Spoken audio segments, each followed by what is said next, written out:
বিসমিল্লাহির রহমানির রহিম আলহামদুলিল্লাহি ওয়াসসালাতু ওয়াসসালামু আলা রাসূলিল্লাহি আম্মা বা'দ। সম্মানিত ভাই বোনেরা, অত্যন্ত গুরুত্বপূর্ণ একটি দিন, গুরুত্বপূর্ণ একটি মাস আমাদের অত্যন্ত সমাগত, খুবই কাছে। হয়তো আজকে বলতে আজকের রাত থেকেই বিশ্বের অনেক জায়গাতে সিয়াম পালন শুরু হতে পারে, রমজান মাসের শুরু হতে পারে যদি আজকে চাঁদ ওঠে, অন্যথায় কালকে। তার মানে সময় খুবই সমাগত। প্রয়োজন ছিল এই আমাদের আজকের যে মজলিসটা, সেটা হয়তো আরো আগে হলে আরো বেশি ভালো হতো। তাহলে আমরা আরো আগে থেকে মানসিকভাবে এবং পারিপার্শ্বিকভাবে প্রস্তুতির একটা সুযোগ পেতাম। তবু আশা করি আপনারা যার যার মতো করে সেই প্রস্তুতি নিয়েছেন। তো আজকের আলোচনা মূলত হচ্ছে আপনাদের জানা বিষয়গুলোই আপনাদেরকে আবার মনে করিয়ে দেওয়া। কারণ আল্লাহ সুবহানাহু ওয়া তাআলা বলেছেন, ওয়াযাক্কির ফাইন্নায যিকরা তানফাউল মুমিনিন। মুমিনদের জন্য উপদেশ বা স্মরণ করিয়ে দেওয়া উপকার করে। ওই উপকারের বিবেচনায় আমরা পরস্পরকে এই বিষয়গুলো স্মরণ করে দিচ্ছি। প্রথমে আমি আমাকে, তারপর আপনাদেরকে আজকের কথাগুলো বলবো ইবনিল্লাহ। আল্লাহ তাআলা আমাদেরকে আজকের দার্স থেকে উত্তম কিছু শেখার এবং সেগুলো বাস্তবায়ন করার তৌফিক দান করুন, আমিন। সম্মানিত উপস্থিতি, যে মাসটি আপনাদের সামনে আসতেছে এটি খুবই একটা সামান্য একটা দিন, ছোট্ট একটা সময়। মাস শুরু হলে দেখবেন কোন ফাঁকে মাসটা শেষ হয়ে গেছে বুঝতে পারবেন না, এতটা দ্রুত যায় সময়, এতটা দ্রুত প্রবাহিত হয়। এজন্য যে কোনো জিনিসের একটা ছোট্ট সুযোগ মনে করে, বড় কোনো একটা সাফল্যের জন্য ছোট্ট একটা সুযোগ মনে করে এই মাসের প্রত্যেকটা মুহূর্তকে কাজে লাগানোর চেষ্টা করতে হবে। আপনার সামনে যখন বিরাট বড় একটা সাফল্যের জন্য ছোট্ট সামান্য একটা সুযোগ তৈরি হয়, তখন এই সামান্য সুযোগটাকে আপনি যেভাবে কাজে লাগাতে চেষ্টা করেন, এই রমাদান মাসকে আপনাকে সেইভাবে কাজে লাগানোর চেষ্টা করতে হবে। কেননা আপনার জীবনে যে প্রত্যেকটা বছর আপনি পার করতেছেন, প্রত্যেকটা বছরের মধ্যে 12 মাস, 12 মাসের মধ্যে মাত্র একটা মাস রমাদান। মানে আপনার জীবনের যদি আপনার যত জীবন বাঁচবেন তার 12 ভাগের 1 ভাগ মাত্র এই সময়টা, 12 ভাগের 1 ভাগ। তার মানে যদি অন্যান্য সময়গুলো আপনার কাছে খুব দ্রুত যাচ্ছে মনে হয়, তাহলে এই সময়টা তার চেয়েও বেশি দ্রুত চলে যাবে। এজন্য দরকার হচ্ছে শাবান মাসের শুরু থেকে বা তারও আগে থেকে রমাদানের প্রস্তুতি গ্রহণ করা। আল্লাহ নবী সাল্লাল্লাহু আলাইহি ওয়াসাল্লাম রমাদান মাসের আগে শাবান মাসে এত পরিমাণে সিয়াম পালন করতেন, যেরকম সিয়াম তিনি রমাদান মাস ছাড়া অন্য কোনো মাসে এত বেশি সিয়াম তিনি পালন করতেন না। এর কারণ কি? এর অন্যতম একটি বড় কারণ হচ্ছে, যেহেতু রমজান মাসের মূল কাজ সিয়াম পালন করা, সেই ক্ষেত্রে তিনি নিজেকে প্রস্তুত করতেন সিয়াম যেন তার জন্য সহজ হয়ে যায়, সিয়াম পালন যেন তার জন্য সহজ হয়ে যায়। এবং তিনি অনেক বেশি আল্লাহ তাআলার আনুগত্যের কাজগুলো করতেন, যাতে করে রমজান মাসে কোনো একটা বিষয় তার নিকট অস্বাভাবিক বা কঠিন মনে না হয়। এটি হচ্ছে নবী মুহাম্মদ রাসূলুল্লাহ সাল্লাল্লাহু আলাইহি ওয়াসাল্লাম, যিনি সবচেয়ে পরহেজগার, সবচেয়ে তাকওয়াবান, সবচেয়ে আমলদার, আল্লাহ তাআলা সম্বন্ধে সবচেয়ে জানা ব্যক্তির এই অবস্থা। তো আমাদের মতো যারা মিসকিন, দুআফা, দুর্বল, তাদের কেমন প্রস্তুতি নেওয়া দরকার ছিল। এজন্য যারা আগে থেকে প্রস্তুতি নিতে পেরেছেন বা ইতিমধ্যে নিয়েছেন আলহামদুলিল্লাহ, তাদের জন্য দেখবেন রমজান মাস অত্যন্ত সহজ হয়ে যাবে। আর যারা আমরা এখন প্রস্তুতি নিতে পারিনি, তাদের জন্য এখন আল্লাহর উপর তাওয়াক্কুল করে, আল্লাহ তাআলার নিকট ইস্তিআনা করে আমাদেরকে রমাদানের সময়গুলোকে কাজে লাগানোর চেষ্টা করতে হবে। তো আমি আপনাদেরকে আজকে 2টা নসিহত করবো ইনশাআল্লাহ, বাস 2টা নসিহত। একটা নসিহতের অধীনে বেশ অনেকগুলো পয়েন্ট থাকবে, আর একটা নসিহত থাকবে মৌলিক। একজন ব্যক্তি রমাদান যখন তার সামনে আসে, প্রথমত 2টা নসিহত করার আগে বলতে চাই, আল্লাহ নবী সাল্লাল্লাহু আলাইহি ওয়াসাল্লাম যখন রমাদান মাস আসতো, তখন তিনি তার সাহাবাদেরকে সুসংবাদ দিতেন রমাদানের। তখন তিনি বলতেন, কাদ আযাল্লাকুম শাহরু রমাদান, অথবা কাদ আযাল্লাকুম শাহরুন কারীম, যে তোমাদের নিকট একটি অত্যন্ত সম্মানিত মাস এসেছে।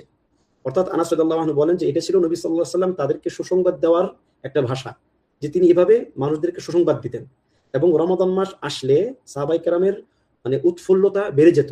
কেননা এই রমজান মাসের মাধ্যমে, রমাদানের মাধ্যমে তারা মূলত আল্লাহ সুবহানাহু ওয়া তাআলার অধিক নৈকট্য হাসিল করতে পারতেন, যা অন্য কোনো মাসে, অন্য কোনো সময় এত বেশি পরিমাণে সম্ভব নয়। এজন্য প্রথমত আপনাকে দারুণ পরিমাণে খুশি হতে হবে যে আল্লাহ সুবহানাহু ওয়া তাআলা আপনাকে রমাদান পর্যন্ত পৌঁছে দিয়েছেন। আপনার আশপাশে এরকম অনেক মানুষ ছিল যারা আপনাকে চিনতো বা আপনি তাদেরকে চিনতেন, গত রমজানে তারা ছিল, আজকে তারা নাই। হয়তোবা এই রমজান এখনো শুরু হওয়ার আগে মানে হয়তো আপনি থাকবেন না। যদি আপনি থাকেন তাহলে যেন পরিপূর্ণভাবে সময়টাকে কাজে লাগাতে পারে, সেরকম মানসিক প্রস্তুতি এখন থেকে আমাদের দরকার। তো যেই দুইটা বিষয় নিয়ে আমি কথা বলতে চাই, একজন ব্যক্তি মুমিন সে রমাদানের প্রস্তুতি নিবে দুইভাবে সে রমাদানের প্রস্তুতি নিবে। এক নাম্বার প্রস্তুতি, সে শক্ত নিয়ত করবে যে আমি এই রমজানকে পরিপূর্ণভাবে কাজে লাগাবো। আমি বলেছিলাম যে আপনারা একটু নোট করবেন খাতা কলম নিয়ে, আশা করি আপনারা এগুলো নোট করে রাখবেন যে আমি যেই কথাগুলো বলতেছি। প্রথম কাজ হচ্ছে আপনার যে আপনাকে শক্ত নিয়ত করতে হবে যে এই রমাদান এটা হবে আমার জীবনের সেরা রমাদান, মানে আমার গত জীবনের সেরা রমাদান, এবং ভবিষ্যতে হয়তো এর চেয়ে ভালো রমাদান ইনশাল্লাহ আপনি কাটাবেন। কিন্তু নিয়ত করতে হবে আপনাকে যে এই রমাদান হবে আমার বিগত জীবনের সেরা রমাদান, এবং আমি বিগত জীবনে রমাদান মাসকে যতভাবে কাজে লাগিয়েছি এই রমাদান হবে একটা বিশেষ মাস যেখানে আমি আরো অনেক বেশি ভালো কাজ করব এবং অনেক বেশি মানে আল্লাহ তাআলার আনুগত্য আমি এই মাসে বা এইবার জমা করব। এরকম একটা শক্ত নিয়ত প্রত্যেকজন ব্যক্তির থাকা দরকার। কেননা মুমিন ব্যক্তির নিয়ত অনেক নুসুসে আসছে, অনেক ইয়াতে আসছে যে নিয়াতুল মুমিনি আবলাগু মিন আমালিহি, নিয়াতুল মুমিন আবলাগু মিন আমালিহি। মুমিন ব্যক্তির নিয়ত তার কাজের চেয়েও বেশি মূল্যবান, তার কাজের চেয়েও বেশি ফলদায়ক। আপনি একজন ব্যক্তি কতটুকুই বা কাজ করতে পারবেন, একজন ব্যক্তির পক্ষে কতটুকুই বা কাজ করা সম্ভব। মানুষ সীমিত শক্তির অধিকারী, মানুষের শক্তি সীমিত, তার সামর্থ্য সীমিত, তার তার মানে মন্দ কাজ থেকে বাঁচার যে যে তার ক্যাপাবিলিটি সেটাও সীমিত, ভালো কাজ করার শক্তি সীমিত। সুতরাং একজন ব্যক্তি কতটুকুই বা আমল করতে পারবে, মানে তার পক্ষে খুব বেশি করা সম্ভব নয়, যতটুকু আল্লাহ তাআলার সন্তুষ্টির জন্য দরকার হবে। কিন্তু একজন ব্যক্তি নিয়ত অনেক বড় নিয়ত সে করতে পারে।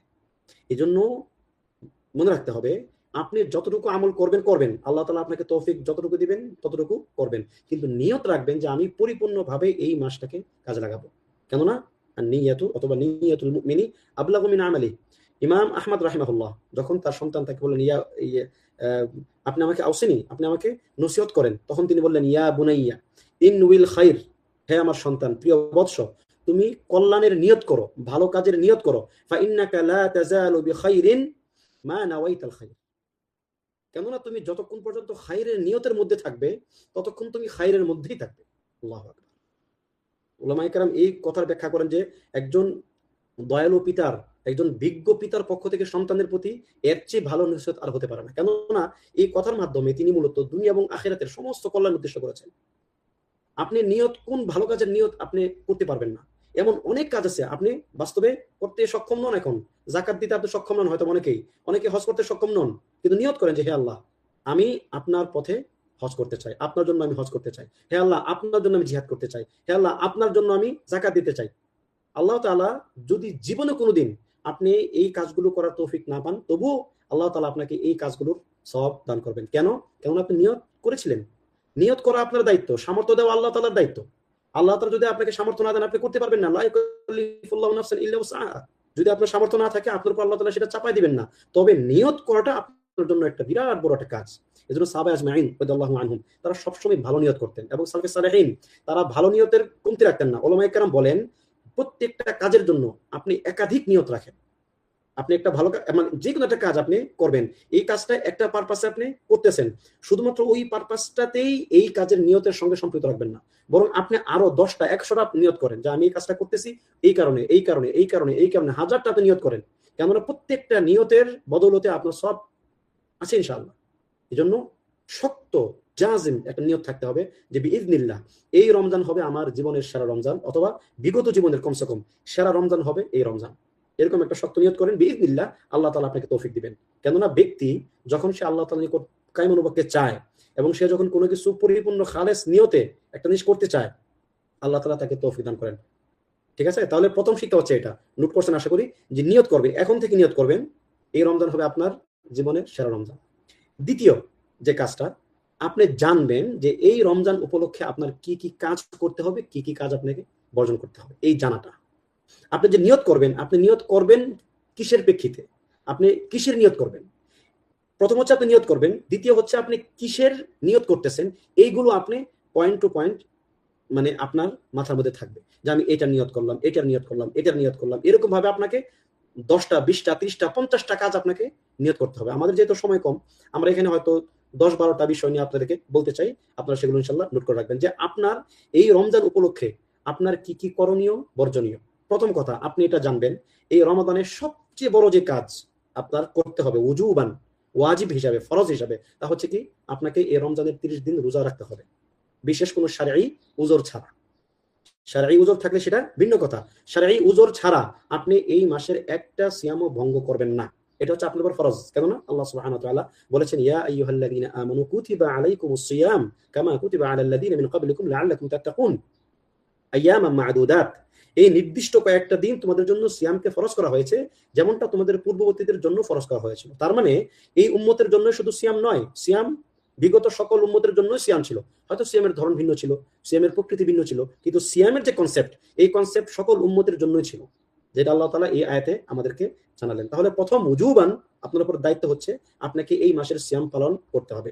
দ্বিতীয়ত, 2 নম্বর পয়েন্ট যেটা আপনি করবেন বা আপনার যেই বিষয়টা এই রমজানে আপনার জন্য খুব বেশি ইম্পর্টেন্ট, কিয়াম, রাতের সালাত পড়া। এই রাতের সালাত একজন ব্যক্তিকে বিরাট উঁচু স্তরে নিয়ে যায়। হাদিসে আসছে যে জাহান্নাম থেকে একজন ব্যক্তিকে বাঁচানোর জন্য সবচেয়ে বেশি কাজ করে কি, রাতের সালাত। যেমন হাদিসে আসছে আস-সাওমু জুন্নাহ, সাওম হচ্ছে ঢাল স্বরূপ বান্দার জন্য, এবং ওয়াস-সাদাকাতু তুতফিউল খাতিআতা কামা ইউতফিউল মাউন নার ওয়া সালাতুর রাজুলি ফি জাওফিল লাইল। নবী সাল্লাল্লাহু আলাইহি ওয়াসাল্লাম বলতেছেন যে ব্যক্তির গুনাহগুলোকে সাদাকা এমন ভাবে মিটিয়ে দেয় যেমন আগুনকে পানি মিটিয়ে দেয়, এবং তার গুনাহগুলোকে মিটিয়ে দেয় আরেকটা কাজ, তা হচ্ছে কি একজন ব্যক্তি জাওফিল লাইল, রাতের গভীরে সে সালাত পড়বে। এটি একজন ব্যক্তিকে বিরাট বড় একটা উঁচু স্থানে নিয়ে যায়, তার গুনাহগুলোকে মিটিয়ে দেয়। তারপর নবী সাল্লাল্লাহু আলাইহি ওয়াসাল্লাম আয়াত তেলাওয়াত করলেন, তাতাজাফা জুনুবুহুম আনিল মাদাজি ইয়াদউনা রাব্বাহুম খাওফা ওয়া তামাআ হাত্তা বালাগা ইয়ামালুন। এই কয়েকটা আয়াত তিনি বললেন যে তারা মানে রাতের দীর্ঘ একটা সময় তারা আল্লাহ তাআলার জন্য দাঁড়িয়ে কাটিয়ে দেয়, কিয়াম করে। কিয়াম মানে হচ্ছে আপনি দাঁড়িয়ে থাকবেন, বেশি করে বেশি বেশি করে কিয়াম করবেন। হাদিসে আসছে মান কামা রমাদান ঈমানান ওয়া ইহতিসাবান গুফিরা লাহু মা তাকদ্দামা মিন যামবিহি। যে ব্যক্তি রমজান মাসে কিয়াম করবে দুইটা শর্তের ভিত্তিতে, দুইটা কাজের মানে দুইটা অবস্থার প্রেক্ষিতে, একটা হচ্ছে কি সে ঈমান আনা থাকবে, তার ঈমান থাকবে, এবং ইহতিসাব করবে, আল্লাহ তাআলার নিকট সে সওয়াব কামনা করবে। ঈমান হচ্ছে দুইটা জিনিস, সে বিশ্বাস করবে যে এটা আল্লাহ তাআলার পক্ষ থেকে মাশরুউ এবং এটা করলে আল্লাহ তাআলা আমাকে সওয়াব দিবেন। এই দুইটা জিনিস যদি কোনো ব্যক্তি ইস্তিহদার সহকারে কিয়ামুল লাইল করে, আল্লাহ নবী সাল্লাল্লাহু আলাইহি ওয়াসাল্লাম তার ব্যাপারে বলছেন কি, গুফিরা লাহু মা তাকদ্দামা মিন যামবি, পিছনের জীবনের যত গুনাহ আপনি করেছেন সকল গুনাহগুলো আল্লাহ তাআলা আপনাকে ক্ষমা করে দিবেন। সুবহানাল্লাহ। সুতরাং এই রমজান হতে হবে আপনার কিয়ামের রমাদান। যত লম্বা পারেন দাঁড়িয়ে থাকবেন। একই আপনার একটা সূরা মুখস্থ আছে, আপনি 1000 বার পড়েন এক সূরা। আপনি শুধুমাত্র কুল হুয়াল্লাহ ছাড়া আর কোনো সূরা পারেন না, কোনো সমস্যা নাই, এই কুল হুয়াল্লাহ সূরা আপনি 1000 বার পড়েন, কিন্তু আপনি দাঁড়িয়ে থাকেন। আল্লাহ নবী সাল্লাল্লাহু আলাইহি ওয়াসাল্লাম রাতের সালাতে যখন তিনি দাঁড়িয়ে থাকতেন তার পা ফুলে যেত। আল্লাহ তাআলা তাকে জীবনের সকল গুনাহ ক্ষমা করে দিয়েছেন, লিয়াগফির লাকা আল্লাহু মা তাকদ্দামা মিন যামবিকা ওয়া মা তাআখার। এরপরও তার এমন মুজাহাদা ছিল, যখন সাহাবারা বলতেন এবং তার স্ত্রীগণ বলতেন, তখন তিনি বলতেন আফালা আকুনা আবদান শাকুরা, আমি কি আল্লাহর শাকুর বান্দা হব না? যিনি শুকর আদায় করার জন্য এত লম্বা কিয়াম করতে পারেন, আমাদের নাজাতের জন্য কি আমাদের আরো বেশি করা উচিত না? আল্লাহুল মুস্তাআন। এজন্য কিয়ামটাকে বানিয়ে ফেলবেন এই রমজানের বিশেষ অলংকার। রমজানে একটা রাতও বাদ দিবেন না যেখানে আপনি কিয়াম করবেন না। বাদ দেন যত রকম ইখতিলাফ, 8 রাকাত, 20 রাকাত, 40 রাকাত, এগুলো এই ইখতিলাফে একদম যাবেন না। দয়া করে কেউ কাউকে প্রশ্নও করবেন না যে ভাই আমি কি 20 রাকাত পড়বো নাকি 8 রাকাত পড়বো নাকি 36 রাকাত পড়বো, একদম কোনো প্রশ্নও করবেন না। এটা আপনার সারা রাত, যদি আপনি পারেন আপনি সারা রাত দাঁড়িয়ে থাকেন আল্লাহর জন্য। আপনি 2 রাকাত সালাত পড়েন সারা রাতে, কোনো সমস্যা নেই। আপনি 100 রাকাত সালাত পড়েন সারা রাতে, কোনো সমস্যা নেই। আপনার সামর্থ্য মোতাবেক আপনি সালাত পড়তে থাকবেন। যখন আপনি ক্লান্ত হয়ে যাবেন শুয়ে পড়বেন, আবার একটু রেস্ট নিয়ে আবার দাঁড়াবেন, আবার সালাত পড়বেন। এইভাবে আপনি এই রমজান মাসটাকে কিয়ামের মাস বানিয়ে নেন। আল্লাহ তাআলা আমাদের প্রত্যেককেই তৌফিক দান করুন। তৃতীয় কাজ হচ্ছে কিরাআতুল কোরআন। এই রমজান মাস হবে আপনার কোরআনের মাস। এই রমজানের ফজিলত এত বেশি কেন? শাহরু রমাদান আল্লাযী উনজিলা ফীহিল কুরআন হুদাল লিন-নাসি ওয়া বায়িনাতিন মিনাল হুদা ওয়াল ফুরকান। এই রমজান মাস হচ্ছে এমন মাস, আল্লাহ তাআলা রমজান মাসের বর্ণনা দিতে গিয়ে প্রথম বলেছেন এই মাস হচ্ছে এমন মাস যেই মাসে কোরআন নাজিল হয়েছে, আল্লাহ তাআলার কালাম নাজিল হয়েছে। রমাদান একটি আমল যেটা আপনি আমি করি, এটা আমার কর্ম, আল্লাহর সৃষ্টি, সিয়াম পালন করা। কিন্তু কোরআন আল্লাহর বাণী, আল্লাহ তাআলার কালাম, তার সিফাহ যেই মাসে এই দুনিয়াতে এসেছে, আল্লাহ তাআলা সেই মাসকে অনেক বেশি মহিমান্বিত করেছেন। কোরআনের কারণে এই মাস সম্মানিত। সুতরাং যেই জিনিসের জন্য এই মাস সম্মানিত, ওই জিনিসটা যদি আপনার এই মাসে পরিপূর্ণ মাত্রায় না থাকে, তাহলে আপনি পরিপূর্ণভাবে এই মাসের সম্মান দেন নাই। এই জন্য কোরআনময় আপনার এই মাস হতে হবে। কোরআন আল্লাহ নবী সাল্লাল্লাহু আলাইহি ওয়াসাল্লাম জিবরিল আলাইহিস সালাতু ওয়াসসালামের নিকট এই মাসে 2 বার খতম করতেন। একবার তিনি পড়তেন, একবার তিনি শুনতেন জিবরিল আলাইহিস সালাতু ওয়াসসালাম থেকে। ঠিক আছে? এজন্য উলামায়ে কেরাম বলেন যে কোরআন খতম দেওয়া 2 বার এই মাসে, কমসে কম একবার খতম দেওয়া মুস্তাহাব, মানে ভালো কাজ। কেন মুস্তাহাব? কমসে কম বছরে একবার হলেও আপনি পরিপূর্ণ কোরআনটা পড়লেন, আহকামগুলো জানলেন, বিধানগুলো জানলেন, আল্লাহ তাআলার সঙ্গে আপনার সম্পর্কটা গভীর হলো। 2 বার করতে পারলে আরো বেশি ভালো। এরপরে আপনার সামর্থ্য মোতাবেক আপনি 10 বার খতম দেন, প্রত্যেক দিন আপনি 10 পারা করে পড়েন, অন্য সকল ইশতিগাল বাদ দিয়ে দেন। এরপরে যারা তাহফিজের মধ্যে আছেন, যারা কোরআন হিফজ করতেছেন, তাদের জন্য এই মাস হচ্ছে বিরাট বড় এক সুযোগ। সকল ব্যস্ততা কাটিয়ে দিয়ে, সকল ব্যস্ততা বাদ দিয়ে আপনি কোরআন নিয়ে পড়ে থাকেন, কোরআন হিফজ করেন। যারা 1 পৃষ্ঠা হিফজ করতেন, এই মাসে তারা 2 পৃষ্ঠা হিফজ করেন প্রত্যেক দিন। যারা 2 পৃষ্ঠা হিফজ করতেন, তারা এই মাসে তাকরার বেশি করেন, মুরাজাআ বেশি করেন। মোট কথা হচ্ছে এই মাসটা হবে আপনার কোরআনময় মাস।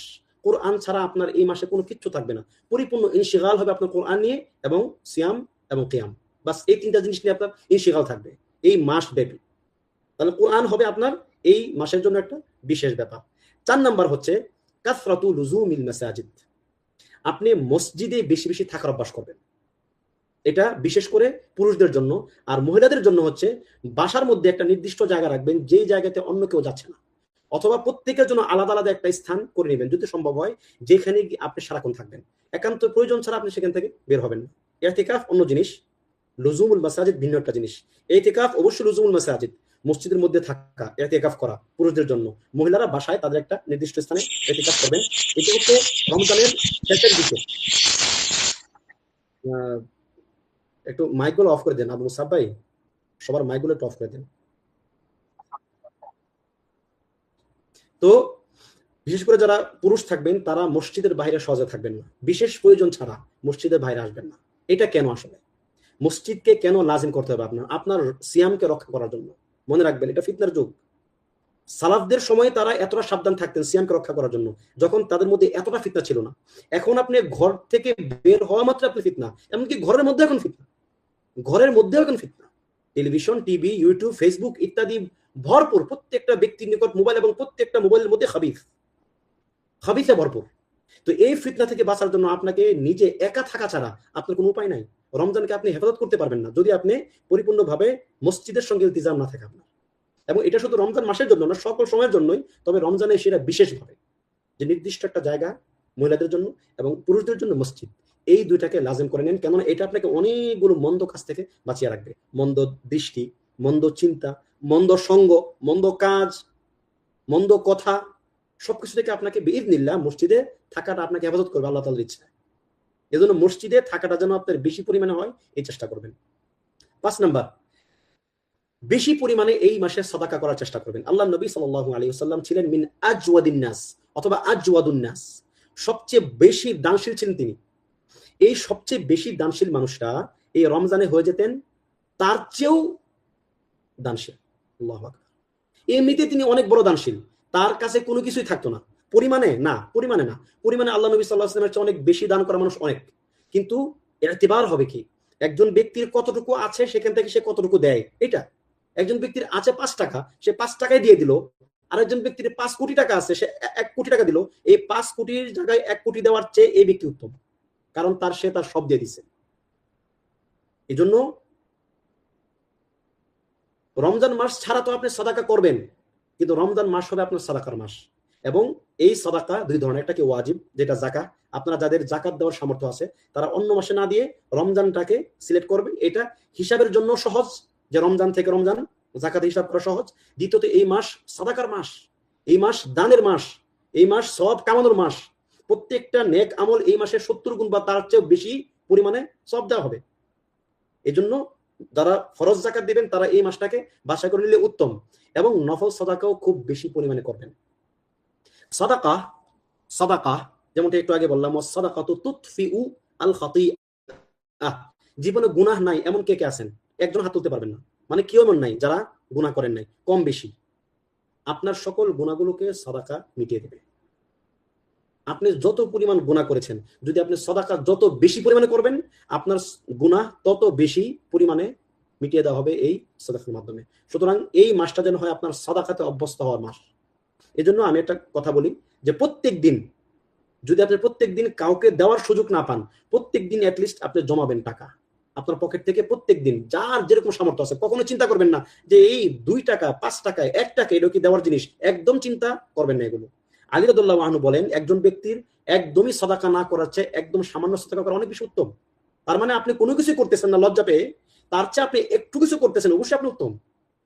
প্রত্যেক দিন একটু একটু করে হলেও জমাবেন, 1 টাকা করে দিবেন। আপনার সামর্থ্য না, আপনি 1 টাকা আপনি 1 টাকাই দিবেন। আপনি একটা সুন্দুক রাখবেন, একটা বক্স রাখবেন, এই বক্সের মধ্যে আপনি টাকা জমাবেন। যখন 5 টাকা হবে, 10 টাকা হবে, বা আলহামদুলিল্লাহ এখানে যারা আছেন প্রত্যেকেই সামর্থ্যবান, বিইذনিল্লাহ আপনারা আরো বেশি দিবেন।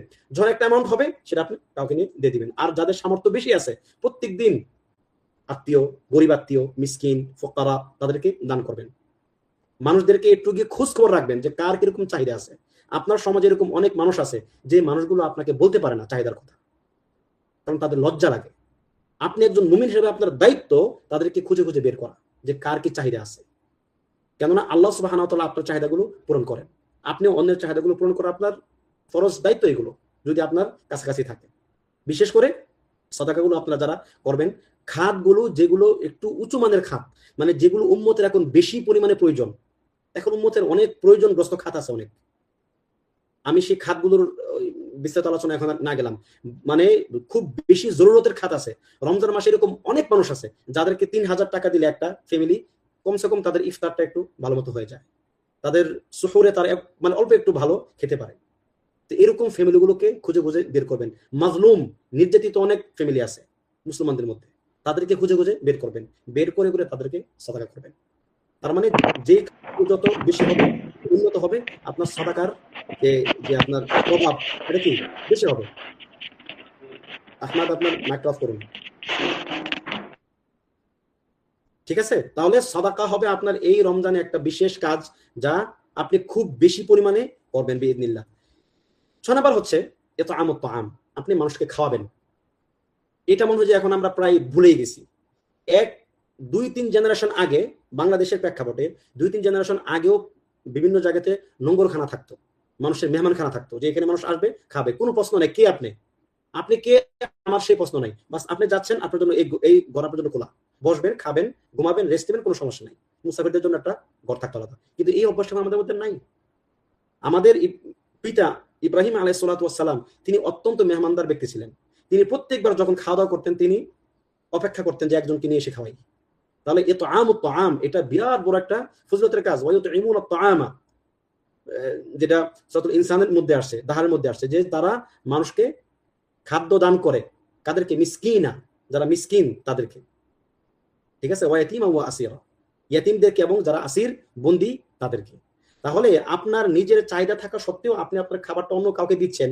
অথবা এখন তো আলহামদুলিল্লাহ এমন কেউ নাই, খুব খুব রেয়ার যে মানুষের নিজের চাহিদাটাই সে পূরণ করতে পারতেছে না, বরং প্রত্যেকেরই, প্রায় এখানে যারা আছেন ইনশাআল্লাহ প্রত্যেকেরই নিজের চাহিদা আগামী 1 বছর পূরণ হয়ে যাবে, এরকম চাহিদা থাকার পরেও আরো অতিরিক্ত সম্পদ আপনার কাছে আছে।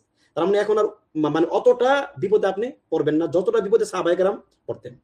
ওয়া ইউসিরুনা আলা আনফুসিহিম ওয়ালাউ কানা বিহিম খাসাসা। সাহাবায়ে কেরাম আজমাইন রাদিয়াল্লাহু আনহুম তাদের নিজস্ব চাহিদা থাকা সত্ত্বেও যখন তারা দেখতেন অন্য কেউ প্রয়োজনগ্রস্ত, তিনি তাকে খাওয়াতেন, টাকা দিতেন, বিভিন্নভাবে সাহায্য করতেন। তাহলে এই মাসে হবে আপনার অন্য কাউকে খাওয়ানোর, মানুষদেরকে খাদ্য খাওয়ানোর একটা বিশেষ কাজ হবে আপনার। এই খাদ্যটা আপনি ইফতারের সময় করতে পারেন, সুহরের সময় করতে পারেন। মোট কথা হচ্ছে আপনি যেই কোনো প্রক্রিয়ায় এই খাবারটা আপনি আপনি আপনি ভিন্ন জনকে আপনি খাওয়াবেন। যে জায়গায় একটা হাদিসে আসছে, নবী সাল্লাল্লাহু আলাইহি ওয়াসাল্লাম বলছেন, মান ফাত্তারা সাইমান কানা লাহু মিসলু আজরিহি। যদি কোন এক ব্যক্তি সায়েমকে ইফতার করায়, ফতুর করায়, ইফতার দেয়, সে ওই সিয়াম পালনকারী ব্যক্তির মতো সওয়াব হাসিল করবে। তো এই অভ্যাসটা আমাদের এই মাসে করতে হবে। এবার আসুন একটু ভিন্ন প্রসঙ্গ, তা হচ্ছে হিফজুল লিসান, জিহ্বাকে হেফাজত করবেন এই মাসে। খুব বেশি মিথ্যা কথা আমরা বলি, খুব বেশি নামিমা গীবা আমরা করি, খুব বেশি মানুষকে কষ্ট দেওয়া, এটা আমাদের দ্বারা হয়। এবং এই জিহ্বা হচ্ছে এমন একটা জিনিস যেটা মুআয বিন জাবাল রাদিয়াল্লাহু আনহু নবী সাল্লাল্লাহু আলাইহি ওয়াসাল্লামকে বলতেছেন, কুলতু ইয়া নাবিয়াল্লাহ ওয়া ইন্না লামুআখাযুনা বিমা নাতাকাল্লামু বিহি। আমরা যেই কথাবার্তাগুলো বলি, এই কথার জন্য কি আল্লাহ তাআলা আমাদেরকে পাকড়াও করবেন? তখন নবী সাল্লাল্লাহু আলাইহি ওয়াসাল্লাম তাকে বললেন, সাকিলাতকা উম্মুক ওয়াহাল ইয়াকুব্বুন নাস ফিন নারি আলা উজুহিহিম আও আলা মানাখিরিহিম ইল্লা হাসাইদু আলসিনাতিহিম। যে জাহান্নামে মানুষদেরকে তাদের এই যে মুখে তারা যেটা বলে, তাদের মুখের কামাই ছাড়া অন্য কিছু থেকে তাদেরকে এত পরিমাণে জাহান্নামে নিবে। তার মানে মানুষ, বেশিরভাগ মানুষ জাহান্নামে যারা যাবে দুইটা জিনিসের কারণে যাবে, একটা হচ্ছে মুখ, একটা হচ্ছে লজ্জাস্থান। মুখকে হেফাজত করতে না পারা এবং লজ্জাস্থানকে হেফাজত করতে না পারা। এজন্য নবী সাল্লাল্লাহু আলাইহি ওয়াসাল্লাম বলেছেন, মান ইয়াদমান লি মা বাইনা লিহিয়াইন ওয়া মা বাইনা আল আর রিজলাইন আদমাল্লাহুল জান্নাহ। যে ব্যক্তি আমাকে তার দুই চোয়ালের মাঝখানের জিনিস মানে কি জিহ্বা এবং দুই উরুর মাঝখানের জিনিস মানে কি লজ্জাস্থান, এই দুইটা জিনিস এর ব্যাপারে যে আমাকে গ্যারান্টি দিবে যে এটা আমি হেফাজত করছি ইয়া রাসূলুল্লাহ, আমি তাকে জান্নাতের গ্যারান্টি দেব। সুবহানাল্লাহ। বাস এটা। এজন্য নবী সাল্লাল্লাহু আলাইহি ওয়াসাল্লাম কি বলছিলেন, মানে মুআয বিন জাবালকে অনেকগুলো কথা বলার পরে বললেন যে আলা আদুল্লুকা বিমিলাকি যালিকা কুল্লি, এই যে এতগুলো ভালো কাজের কথা তোমাকে বললাম, জান্নাতে যাওয়ার পন্থা বললাম, এই সবগুলোর একটা মানে মূল যেটা সবকিছুকেই ইনক্লুড করে এরকম একটা কিছুকে আমি বলবো না? তখন তিনি বললেন যে বালা ইয়া রাসূলুল্লাহ। তখন তিনি বললেন ফাআখাযা বিলিসানিহি ফাকাল কুফফা আলাইকা হাদা।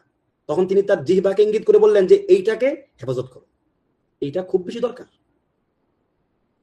সব বিষয়ে আপনার কথা বলতে হবে জরুরি না, সব বিষয়ে আপনাকে জানতে হবে জরুরি না। ভাই আপনি নিজেকে নিয়ে ইলতিজাম করেন। ইয়া আইয়ুহাল্লাযীনা আমানু লা ইয়াদুররুকুম মান দাল্লা ইযা ইহতাদাইতুম। হে ঈমানদারগণ, আলাইকুম আনফুসাকুম, ইয়া আইয়ুহাল্লাযীনা আমানু আলাইকুম আনফুসাকুম, তোমাদের নিজেদের দায়িত্ব তোমাদের। লা ইয়াদুররুকুম মান দাল্লা ইযা ইহতাদাইতুম, যদি তোমরা হেদায়েতের উপর থাকো তাহলে পথভ্রষ্টরা তোমাদের কোনো ক্ষতি করতে পারবে না। নিজের সঙ্গে নিজে বোঝাপড়া করেন, নিজে ঠিক থাকার চেষ্টা করেন। যেখানে দেখবেন যে একটা কথা বলা কোনো কাজের না, প্রয়োজন না, সেখানে কোনো কথাই বলবেন না। মান কানা ইউমিনু বিল্লাহি ওয়াল ইয়াউমিল আখির ফালইয়াকুল খায়রান আও লিয়াসমুত।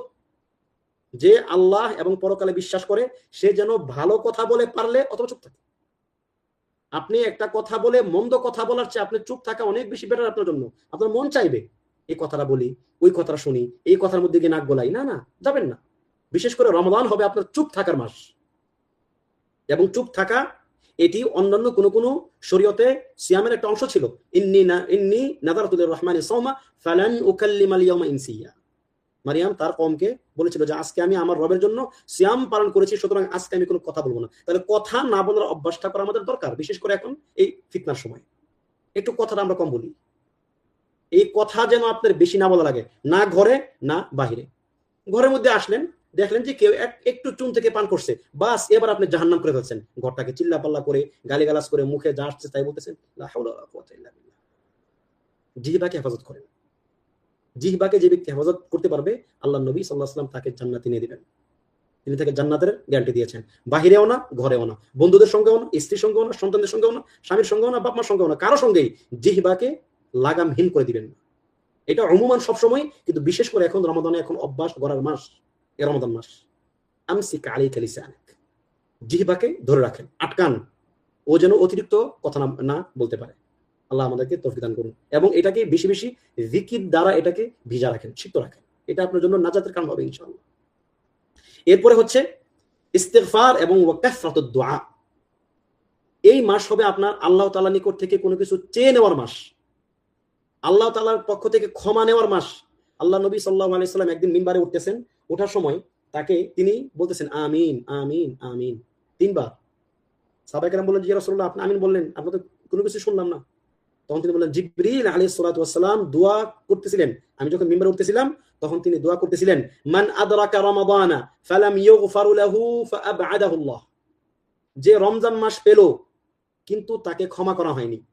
খেয়াল করেন, রমজান মাস পেল কিন্তু তাকে ক্ষমা করা হয়নি, ফাআবআদাহু আল্লাহ, আল্লাহ তাআলা তাকে দূরে নিয়ে যান। মানে কি, আল্লাহ তাআলা তাকে তার রহমত থেকে দূরে ঠেলে দেন, তারপর লানত বর্ষিত হোক, এই টাইপের একটা শব্দ আর কি। ফাআবআদাহু আল্লাহ মানে সে ধ্বংস হোক ইত্যাদি। তখন তিনি কি বললেন, আমিন।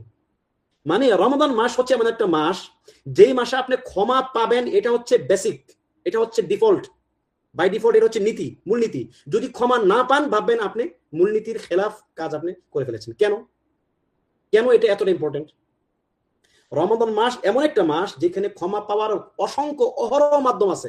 একটা মাধ্যম হারিয়ে গেছে, আরেকটা আছে, আরেকটা হারিয়ে গেছে, আরেকটা আছে। যেমন হাদিসে আসছে, মান সামা রমাদানা ঈমানান ওয়া ইহতিসাবান গুফিরা লাহু মা তাকাদ্দামা মিন যামবি। যে ব্যক্তি এই মাসে সিয়াম পালন করবে ইহতিসাব সহকারে, ঈমান সহকারে, আল্লাহ তার সকল গুনাহ ক্ষমা করে দিবেন। একটা মাধ্যম, কোনো কারণে আপনি পারলেন না, আপনি সিয়াম পালন করতে পারলেন না, অসুস্থ হয়ে গেলেন, মান কামা রমাদানা ঈমানান ওয়া ইহতিসাবান গুফিরা লাহু মা তাকাদ্দামা মিন যামবি।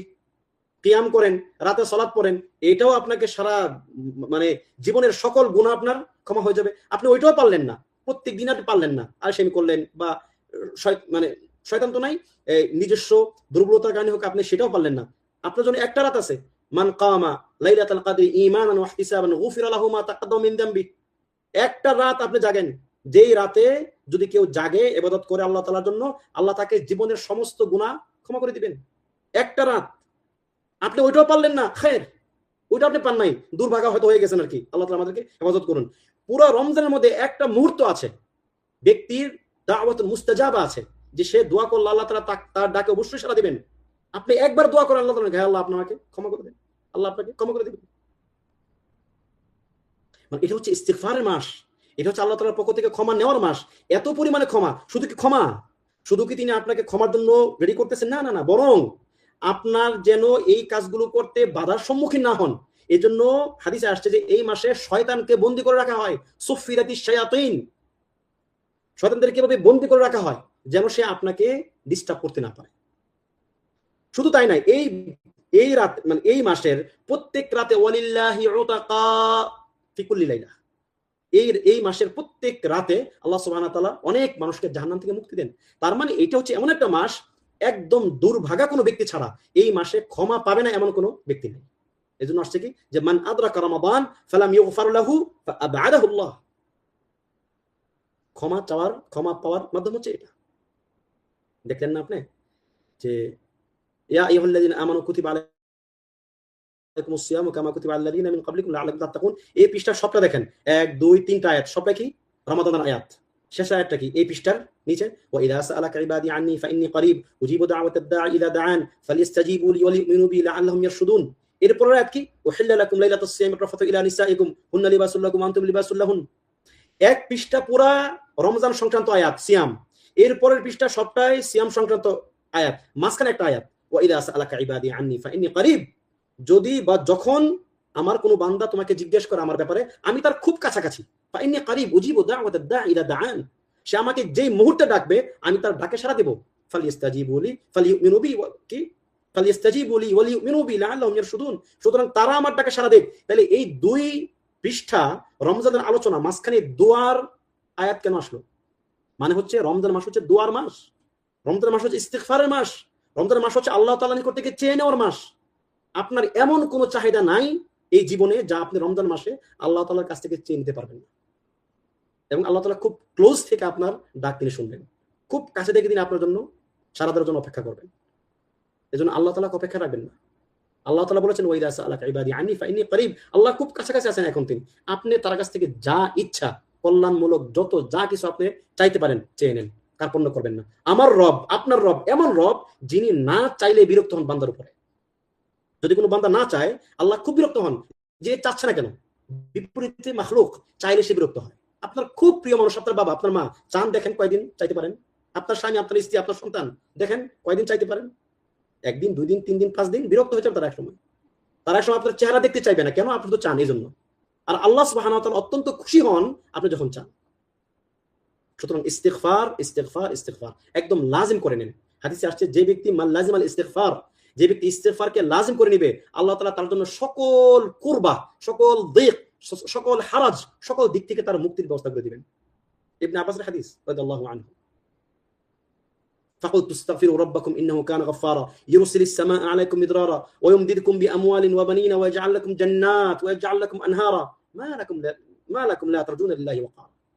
ইস্তিগফার করলে বৃষ্টি বর্ষণ হবে, সন্তান পাবেন, সম্পদ পাবেন, জীবনের সমস্ত সমস্যা মিটবে ইস্তিগফারের মাধ্যমে।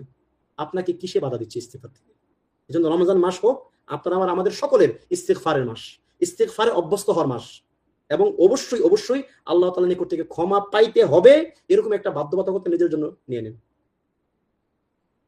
আল্লাহ তাআলাকে বলেন যে, হে আল্লাহ, ইন্নাকা আফুউন তুহিব্বুল আফওয়া ফাআফু আন্নী, আল্লাহুম্মা ইন্নাকা আফুউন কারীম তুহিব্বুল আফওয়া ফাআফু আন্নী। এই দোয়াটা নবী সাল্লাল্লাহু আলাইহি সাল্লাম রমজানে খুব বেশি করতেন, বিশেষ করে কদরের রাতে তিনি মানে শেষের 10 রাত্রিতে খুব বেশি করতেন তিনি। ঠিক আছে, তাহলে ইস্তেগফার এবং দোয়া খুব বেশি করে করবেন ইনশাআল্লাহ এই মাসে। 9 নম্বর বিষয়, নিজেকে গড়ে নেন। নিজের অভ্যাসগুলো গড়ার মাস হচ্ছে এটা। অনেক ভালো কাজ করার অভ্যাস আমার ছিল না, অনেক মন্দ কাজ করার অভ্যাস আমার ছিল গত 11টা মাস। এই মাস হচ্ছে সকল ভালো কাজগুলো করতে অভ্যস্ত হওয়ার মাস এবং মন্দ কাজগুলো থেকে বাঁচতে অভ্যস্ত হওয়ার মাস। সুতরাং এটাকে এরকম একটা সুযোগ হিসেবে নেন। তবে নিজের উপরে এরকম চাপ দিবেন না যে আপনি হেরে যাবেন। এজন্য আমরা একটা কথা বলি, মানে অনেকেই বলি, সেটা হচ্ছে আপনার যদি কোরআন তেলাওয়াত খুব বেশি করার অভ্যাস না থাকে আগে, একদিনে একদম 10 পারা করে ফেলবেন না একদিনে, কারণ আপনি হয়তো 2 দিন 3 দিন পরে আর পারবেন না। আপনি 1 পারা করে পড়েন প্রত্যেক দিন। যদি আপনার 1 পারা করে অভ্যাস থাকে 2 পারা করে পড়েন, 2 পারা করে অভ্যাস থাকলে 3 পারা করে পড়েন, মানে একটু একটু করে বাড়ানো। রাতের সালাত একদম পড়ার অভ্যাস ছিল না, একটু করেন, মানে 4 রাকাত পড়েন, 6 রাকাত পড়েন, 8 রাকাত পড়েন, আস্তে আস্তে বাড়ান, যেন শেষ 10-এ গিয়ে আপনার পরিপূর্ণ নাশাত আপনার মধ্যে থাকে। এবং যতগুলো মন্দ অভ্যাস আপনার ছিল, এই সকল মন্দ অভ্যাসগুলো এই মাসে ছাড়ার একটা চূড়ান্ত সুযোগ গ্রহণ করেন। মন্দ অভ্যাস কার নাই? প্রত্যেকের আছে। বেশি কথা বলা, মন্দ কথা বলা, নামিমা করা, গিবা করা, অন্যের ক্ষতি করা, মিথ্যা কথা বলা, হারাম নজর। এখন তো মোবাইল আছে সবার হাতে হাতে, হারাম নজর করা খুবই সহজ, শুধু চাইলেই হয়, যে এখন আমি শুধু চাইলাম বাস হয়ে যাবে, এটা এরকম একটা ব্যাপার সেটা। এই জন্য এইগুলো থেকে বাঁচার জন্য একটা অভ্যস্ততার দরকার। একজন ব্যক্তি নিজের মধ্যে একটা আজম থাকা দরকার যে আমি এগুলো থেকে বাঁচতে চাই, আমি এ থেকে মুক্তি চাই। আমি ইলম অর্জন অভ্যস্ত ছিলাম না, আমাকে এখন ইলম অর্জন অভ্যস্ত হতে হবে। এই মাসটা হবে আমার ইলম অর্জন অভ্যস্ত হওয়ার মাস। এই মাস হবে আমার কিয়ামুল লাইল অভ্যস্ত হওয়ার মাস। এই মাস হবে আমার কোরআন তেলাওয়াত অভ্যস্ত হওয়ার মাস। প্রত্যেক দিন একটা উইরদ 1 পারা করে হলেও আমার একদিনও মিস যাবে না সারা জীবন, এরকম একটা অভ্যাস করার মাস হচ্ছে এটা। প্রত্যেকদিন সকালে আপনি কোরআন তেলাওয়াত করবেন, হয়তো আপনি গত 11 মাস সেটা করতে পারেন নাই, অভ্যাস করেন এই মাসে। এবং সর্বশেষ হচ্ছে যেটা বলতে চাই, তা হচ্ছে ইজতিনাবুল মুহাররামাত। সমস্ত হারাম কাজ থেকে বাঁচবেন। আপনি এত কষ্ট করে সিয়াম পালন করবেন, এত কষ্ট করে কিয়াম করবেন, সমস্ত কর্মগুলি মানে আপনার এই যে বিশেষ করে সিয়ামটা নষ্ট হয়ে যাবে আপনার কিছু হারাম কাজ করার মাধ্যমে। সিয়াম ভঙ্গ হয় এরকম সমস্ত কাজ থেকে তো অবশ্যই বিরত থাকবেন। সিয়াম ভঙ্গ হয় খাওয়া, পান করা, দিনের বেলা স্ত্রী সহবাস করা, অথবা মানে এই যে এই ধরনের যেগুলো মাশহুর কাজ আছে সেগুলো থেকে বিরত থাকবেন। সিয়ামকে হালকা করে দেয় এরকম কাজ থেকে বিরত থাকবেন। হাদিসে আসছে যে ব্যক্তি মিথ্যা কথা ছাড়ে নাই, মিথ্যা কথা এবং অযথা কথাবার্তা ছাড়ে নাই, আল্লাহ তাআলা তার এই না খেয়ে থাকার মধ্যে কোনো কল্যাণ নেই। মানে আল্লাহ তাআলার কাছে তার এই না খেয়ে থাকার কোনো মূল্য নাই। একটু চিন্তা করেন তো আপনি, খাওয়া কি আপনার জন্য উমুমান হারাম? খাওয়া উমুমান হারাম না, এটা যে একটা জায়েজ ব্যাপার। পান করা কি উমুমান হারাম? এটা জায়েজ ব্যাপার। স্ত্রী সহবাস করা কি উমুমান হারাম? এটা একটা জায়েজ ব্যাপার। তাহলে এই জায়েজ ব্যাপারগুলো আপনি ছেড়ে দিচ্ছেন রমজানে দিনের বেলা, কিন্তু আপনি একটা হারাম কাজ করতেছেন। তাহলে এই হারাম কাজ, একটা জায়েজ কাজ আপনি ছেড়ে আপনি একটা হারাম কাজ করতেছেন দিনের বেলা, মিথ্যা কথা বলতেছেন, মানুষকে কষ্ট দিচ্ছেন, মানুষকে ধমকাচ্ছেন, এগুলো কি? এজন্য এই মাস হবে হারাম কাজ থেকে বেঁচে থাকার মাস, এবং এই মাস হবে আপনার জীবন পরিবর্তনকারী একটি মাস। সর্বশেষ একটি বিষয়ে নসিহত করে আপনাদের আজকের মাজলিস শেষ করতে চাই। সময় আমাদের একদমই শেষ হয়ে আসছে। বিশেষ করে আমাদের ঘরের মহিলাদেরকে বলতে চাই, রমজানে একদম ব্যস্ত হয়ে যাবেন না। সকাল থেকে শুরু হবে পাকশাক, মানে সকাল থেকে শুরু হবে ঘুম, দুপুর পর্যন্ত ঘুম, দুপুরে উঠে শুরু হবে পাকশাক, একদম আসরের পরে মাগরিব পর্যন্ত পাকশাক হবে। এরপরে হবে কি, ইফতারের পরে একটু একটু মানে খাওয়া দাওয়া খুব বেশি হয়ে গেছে, কালসেমি হবে, আবার কোন রকম তারাবিটা পরে আবার ঘুম, আবার ওই যে সেরে সমুর্তে হবে, আবার আবার রান্না করতে হবে। যতটা সম্ভব এক আইটেম যদি পারেন, এক আইটেমের মধ্যে কাজ ছেড়ে ফেলেন। ইফতার একদম সামান্য এক আইটেম রাখবেন, সুহুর পারলে মানে শুধু একটা আইটেম রাখবেন, যাতে করে আপনার ইনশিগাল কমে আসে। পুরুষদেরকে বলতে চাই, ভাইদেরকে, যে আপনার পরিবারের সদস্য যারা আছে, মহিলা সদস্য বোনদেরকে একদম ফ্রি করে দেন রমজানে। কোনো তাদের উপর কোনো ব্যস্ততা রাখবেন না। একান্ত যেগুলো সাংসারিক পারিবারিক দায়িত্ব, যেগুলো ছাড়া সম্ভব নয়, বাচ্চা কাচ্চাকে দেখাশোনা করা, ঘরের বেসিক কাজ করা, সেটা অন্য জিনিস, কিন্তু অতিরিক্ত ইনশিগাল দিবেন না, অতিরিক্ত প্যারা দিবেন না। এটা করতে হবে, এটা করতে হবে, ইফতারের 10 আইটেম করতে হবে, না না না না, একদম এগুলো বাদ দিতে হবে আপনাদেরকে। এবং এমন কোনো খাবার খাবেন না যে খাবারটা আপনাকে রাতের বেলা আলসেমিতে নিয়ে আসবে। ভাজা পোড়া, এই তেল, এগুলো একদম বিরত থাকবেন। সামান্য হালকা খাবার খাবেন।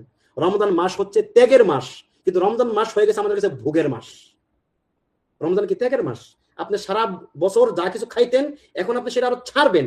উল্টা হয় কি, আমরা রমজান মাসে যা সারা বছর খাই নাই কোনোদিন, সেটা এখন উল্টা আমাদের খাওয়া হয় আরো রমজানে আসলে আমাদের খাওয়ার পরিমাণ বেড়ে যায়। এই জন্য এই অভ্যাসগুলো আমাদের ছাড়া দরকার।